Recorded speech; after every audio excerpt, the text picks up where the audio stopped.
ಅರಸಿ ವಾರ್ತೆ. ಇದು ಸುದ್ದಿ ಸಮಯ.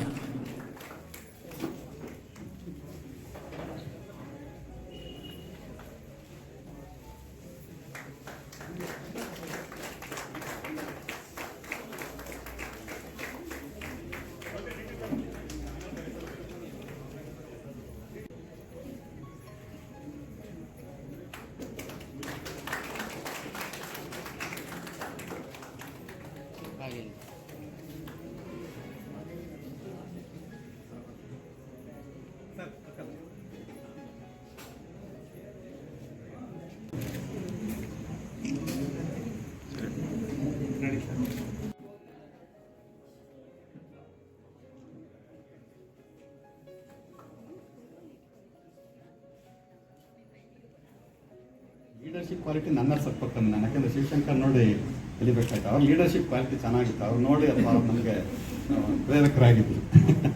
ಅದು ಒಂಥರ ನನಗೆ ನಾನೀಗ ಮೊದಲು ನನ್ನ ಸರ್ವಿಸ್ ಬಗ್ಗೆ ಒಂಚೂರು ನಾಲ್ಕು ಮುಂದೆ ಅನ್ಸ್ಕೊಳಕ್ಕೆ ಇಷ್ಟಪಟ್ಟು ಜಾಸ್ತಿ ಹೇಳಿ ಯಾಕೆಂದರೆ ನಮ್ಮ ಸಾಹೇಬರಿದ್ದಾರೆ ಚಿಕ್ಕವರಿಗೆ ಅವರಿಗೆಲ್ಲ ಮಾರ್ಗದರ್ಶನ ಬೇಕಲ್ಲ. ನಮ್ಮ ಸಾಹೇಬ್ರಿಗೆ ಇವತ್ತು ವಿಡಿಯೋ ಕಾನ್ಫರೆನ್ಸ್ ಇತ್ತು. ಅದೊಂದು ದೈವದಿಂದ ಇವತ್ತು ಕ್ಯಾನ್ಸಲ್ ಆಗಿದ್ದರಿಂದ ನನಗೆ ಈ ಕಾರ್ಯಕ್ರಮ ನಡೆಸೋಕ್ಕೆ ಒಂದು ಒಳ್ಳೆಯ ಅವಕಾಶ ಸಿಕ್ತು. ಇಲ್ಲಿ ತನಕ ನಡೀತು ಅವರ ತಾಳ್ಮೆ ಮತ್ತು ಸಹಕಾರದ ಇಲ್ಲಿ ತನಕ ನಡೆಯೋಕ್ಕೆ ಅವಕಾಶ ಆಗಿದೆ. ನಾನು ಕಂದಾಯ ಇಲಾಖೆಯಲ್ಲಿ 34 ವರ್ಷ ಸೇವೆ ಮಾಡಿದ್ದೀನಿ. ಈ ಸೇವೆಗೆ ನನ್ನ ಅವಕಾಶ ಕಲ್ಪಿಸ್ಕೊಟ್ಟಂಥ ನಮ್ಮ ತಂದೆಯವರು, ಅವರೇ ಮೂಲ ಕಾರಣ.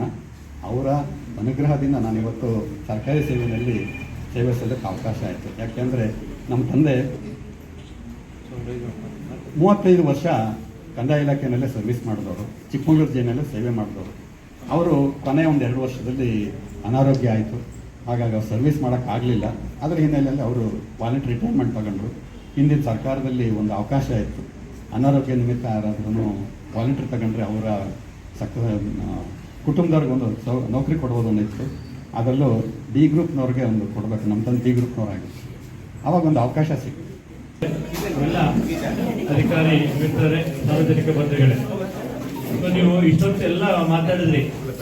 ಏನಂತ ಅಂದ್ರೆ ಮನೆ ಹಿರಿ ಮಗ ಆಗ್ಬಾರ್ದು, ಮನೆ ಭಾಷಣಕಾರನ ಆಗ್ಬಾರ್ದು ಅಂತೇಳಿ. ನಂಗೆ ಗೊತ್ತು ಈ ತರ ಪರಿಸ್ಥಿತಿ ಬರುತ್ತೆ ಅಂತ. ಸೊ ನನ್ನ ಮಾತನ್ನು ಕೂಡ ಯಾರು ಕೇಳ್ಕೊಳ್ಳೋದಕ್ಕೆ ಆಗೋದಿಲ್ಲ. ಮಾತು ಕೇಳಿದ್ರು ಇಲ್ಲ, ಇವ್ರು ಫುಲ್ ಮಗಕ್ಕಿಂತ ಫುಲ್ ಸ್ಮಾರ್ಟ್ ರೆಡಿ ಆಗಿದ್ದಾರೆ. ಮಗ ಅಂದ್ರೆ ಈಗಿನ ಜನರೇಷನ್ ಹೆಂಗೆ ಅಂದ್ರೆ ದಾಡಿ ಬಿಟ್ಕೊಂಡು ಸಿಂಪಲ್ ಆಗಿರೋದನ್ನ ಇದು ಹಂಗೆ ಇದ್ದವನು ಭಗವಾನು. ಇವು ಫುಲ್ ಸ್ಮಾರ್ಟ್ ಆಗಿ ಶೇವ್ ಮಾಡ್ಕೊಂಡು ಬ್ಲೇಸರ್ ಹಾಕೊಂಡು ಚೆನ್ನಾಗಿ ಲವಲವಿಕೆ ಓಡಾಡ್ಕೊಂಡಿದ್ದು. ಅವಾಗ ನಾವು ಕನ್ಫ್ಯೂಷನ್ ಕೇಳಿದ್ವಿ, ಯಾರ್ದಿದು ಮದುವೆ ಯಾರ್ದಿದು ಅಂತೇಳಿ. ಸೊ ಆ ತರ ತುಂಬಾ ಹಸನ್ಮುಖಿಯಾಗಿರ್ತಾ ಇದ್ರು. ಇದು ಯಾಕೆ ಅಂತಂದ್ರೆ ಅದು ಇಂಟರ್ನಲ್ ಎಲ್ಲವೂ ಕೂಡ ಈ ಡ್ರಾಮಕ್ಕೆ ನಗೋದು ಅಥವಾ ಇನ್ನೊಬ್ರು ನಗಿಸೋದಕ್ಕೆ ನಗೋದು ಇಲ್ಲ ಅದು. ಸೊ ಅವ್ರ ಆಂತರಿಕವಾಗಿ ಬರ್ತಕ್ಕಂತಹ ಅವೆಲ್ಲವೂ ಕೂಡ ಭಾವನೆಗಳು. ಸೊ ಅವರು ಆ ಇನ್ವಾಲ್ವ್ಮೆಂಟ್ ಆತರ ಇರ್ತಿತ್ತು ಅಂತ. ಯಾವುದೇ ಕೆಲಸ ಆಗಿರ್ಬೋದು.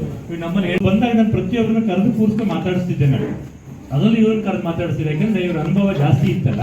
ತುಂಬಾ ತಾಲೂಕ್ಸ್ಗಳು, ಆಮೇಲೆ ಇವರೆಲ್ಲ ಡಿಸ್ಟಿಕ್ ಇಂದ ಬಂದಿರೋರು ಅಂತ ನಾವು ಇವರನ್ನ DC ತರನೇ ನೋಡ್ತೀವಿ ನಾವು. ಯಾಕಂದ್ರೆ ನಮ್ಗೆಲ್ಲ ಅನುಭವಗಳು ಕಡಿಮೆ. ನಿಮ್ಗೆ ಗೊತ್ತು, ನಮ್ಮಲ್ಲಿ ಯಾವುದೇ ಪ್ರಾಬ್ಲಮ್ಸ್ಗಳಾಗಿದ್ರು ಕೂಡ ಇಂಥವ್ರನ್ನ ಸೀನಿಯರ್ಸ್ಗಳನ್ನ ಕರೆದು ಕೂರಿಸಿ ಮಾತಾಡಿ ಡಿಸ್ಕಷನ್ ಮಾಡಿ ಕೊನೆಗೆ ಡಿಸಿಷನ್ಸ್ಗಳನ್ನ ತಗೊಳ್ತಾ ಇದೀವಿ. ಸೊ ಇದನ್ನ ಪೇಪರ್ನ ಅಬ್ಸರ್ವ್ ಮಾಡಿರ್ಬೋದು ಅಂತ ಅನಿಸ್ತದೆ. ಸೊ ಅದನ್ನ ಇಂಥ ಸೀನಿಯರ್ಸ್ಗಳು ಇಂಥ ಇನ್ಸಿಡೆಂಟ್ಗಳು ಎಲ್ಲ ಕಡೆನೂ ಕೂಡ ಆಗಿರ್ತದೆ. ಪ್ರತಿ ಇನ್ಸಿಡೆಂಟ್ಗಳನ್ನು ಕೂಡ ಆ ಇನ್ಸಿಡೆಂಟ್ಗಳಿಗೆ ಆನ್ಸರ್ಗಳನ್ನ, ಸೊ ಇಂಥ ಕ್ರಿಟಿಕಲ್ ಸಿಚುವೇಶನ್ ಈ ತರ ಆಗಿತ್ತು ಅಂತೇಳಿ ಅವ್ರು ಹೇಳಿದಾಗ ಎಲ್ಲೋ ಒಂದ್ ಕಡೆ ಅದು ನಮಗೆ ಸೊಲ್ಯೂಷನ್ಸ್ಗಳು ಸಿಗೋದು ಒಳ್ಳೆ ಗುಣ. ಅಂದ್ರೆ ನನಗೆ ಯಾರು ಆಗಿದ್ದಾರೋ ಅವ್ರನ್ನ ನೆನಪಿಸ್ಕೊಳ್ತಕ್ಕಂತ ಒಂದು ದಿನ.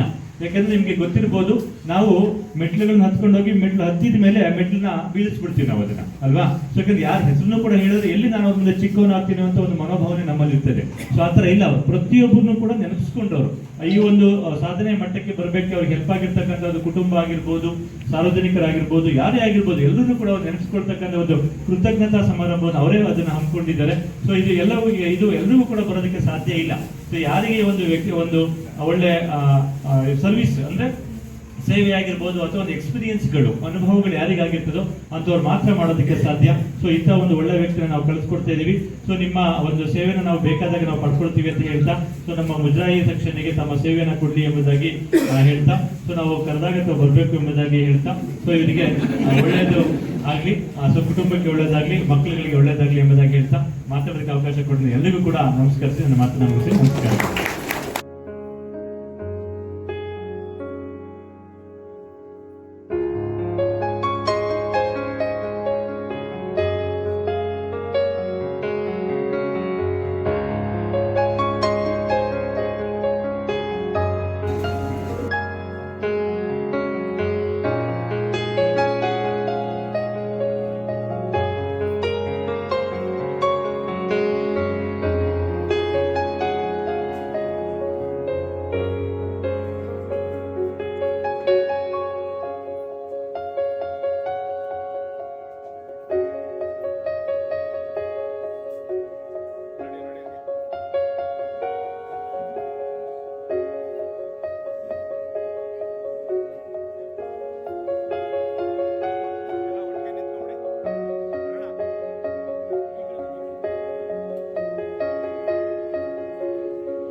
ಅರಸಿ ವಾರ್ತೆ. ಇದು ಸುದ್ದಿ ಸಮಯ.